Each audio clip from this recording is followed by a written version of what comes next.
जैसे ही पानी पीने लगता है उसे वहाँ एक छाया दिखाई देती है जो फूट फूट कर रो रही होती है। वो मोहन की आत्मा है। क्या हो गया? आप यहाँ अकेले बैठकर क्यों रो रहे हैं? मुझे बचा लो बेटा, उस रहस्यमय पेड़ से मेरा शरीर वापस ला दो, और कई गांव वाले वहाँ कैद हैं। ये क्या? आप तो यहाँ बैठे हो, फिर आपका शरीर उस पेड़ में कैसे हो सकता है? यहाँ सिर्फ मेरी रूह है, मेरा शरीर तो उसी पेड़ ने कैद कर लिया है। मैं उसके सवाल का सही जवाब नहीं दिया और उसने मेरा शरीर छीन लिया। मुझे आजाद कर दो बेटा, मुझे फिर से इंसान बना दो। इतना कहते ही मोहन की छाया वहाँ से गायब हो जाती है। ये सब देखकर अर्जुन डर के मारे सन्न रह जाता है। इसका मतलब उस रहस्यमय पेड़ के पास बहुत सारी डरावनी शक्तियाँ हैं। मुझे किसी भी तरह इन निर्दोष गांव वालों को उस पेड़ से मुक्ति दिलानी ही होगी। अर्जुन पानी पीकर आगे बढ़ता है।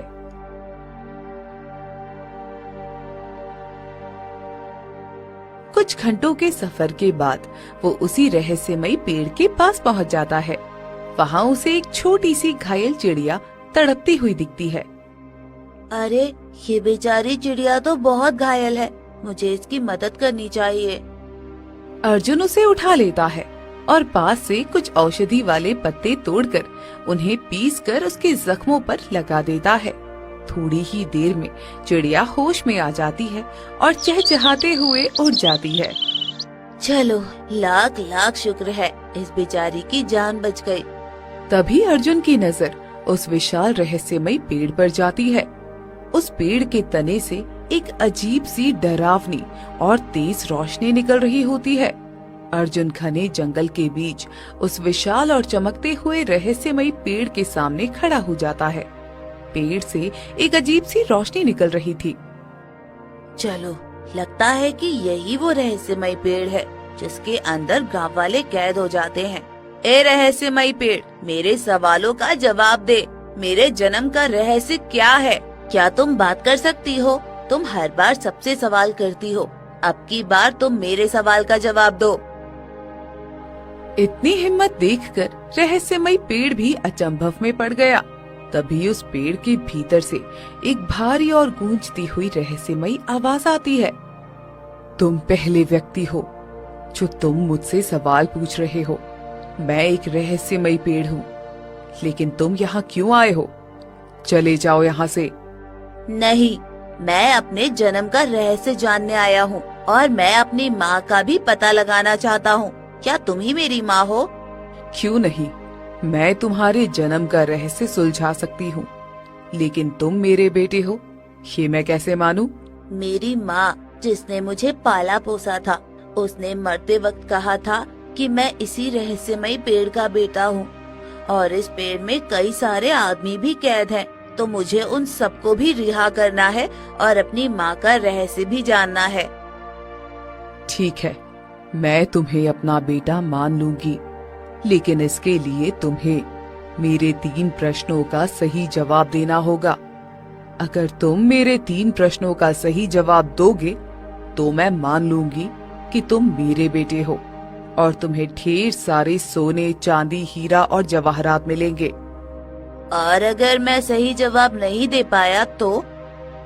अगर तुम सही जवाब नहीं दे पाओगे तो तुम हमेशा के लिए इसी पेड़ में समा जाओगे। क्या तुम इसके लिए तैयार हो? अर्जुन कुछ पल के लिए सोच में पड़ गया। उसे समझ ही नहीं आ रहा था कि वो क्या करे, लेकिन उसे अपने जन्म का रहस्य जानना था और गांव वालों को आजाद भी करवाना था। वो हिम्मत करके शर्त मान लेता है। ठीक है, तो मैं तीनों सवालों का सही जवाब देने के लिए तैयार हूँ। ठीक है अर्जुन, अगर तुम खुद को मेरा पुत्र मानते हो तो अपनी बुद्धि का परिचय दो। मेरा पहला सवाल सुनो। वो कौन सी चीज है जो आंखों से दिखाई नहीं देती, पर जब वो टूटती है तो उसकी आवाज पूरी दुनिया सुनती है? उसे जोड़ने के लिए कोई गोंद या कोई कील काम नहीं आती।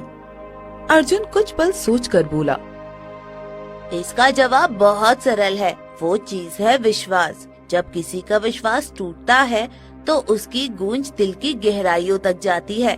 उसे केवल प्रेम और सच्चाई से ही वापस जीता जा सकता है, किसी बाहरी चीज से नहीं। बहुत खूब। अब मेरा दूसरा और भावनात्मक सवाल सुनो। वो क्या है जो पूरी दुनिया के लिए तो सिर्फ एक इंसान है, लेकिन इंसान के लिए वो उसकी पूरी दुनिया है?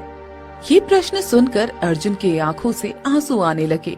वो दुखी मन से बोला, इसका जवाब है एक माँ। दुनिया के लिए वो शायद सिर्फ एक साधारण औरत हो सकती है, लेकिन एक बच्चे के लिए उसकी माँ ही उसका पूरा संसार, उसका आकाश और उसकी धरती होती है।